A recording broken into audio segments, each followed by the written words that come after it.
Pasienta ban van in nuam na sian lei mi hong suak Suana ding om lo zin bukan nang onong no lo Lei tong mi te gum ding pa Bongan quang sung hong ki sia Ki niam kian na tak to hong pai zo Min thân na buồn pi xóa in lấy tung hồn đi ngông tua hầu na vang lên na nấp sáng na tên dòng khang solo mồ na khát sông này lâu pa hồng y luôn mà đi na đứng tang na bia đinh hồng bay dâu hi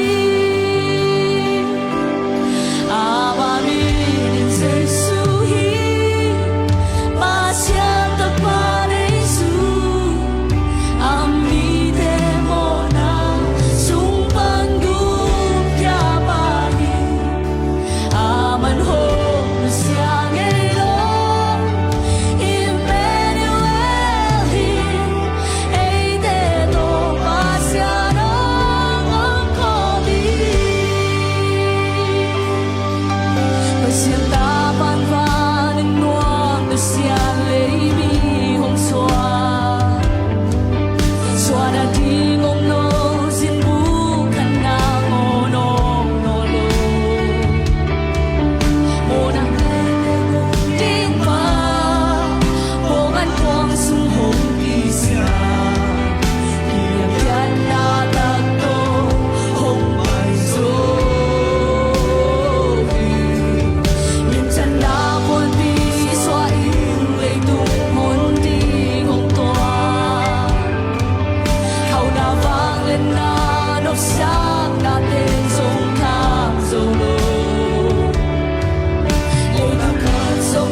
Emmanuel, Messiah.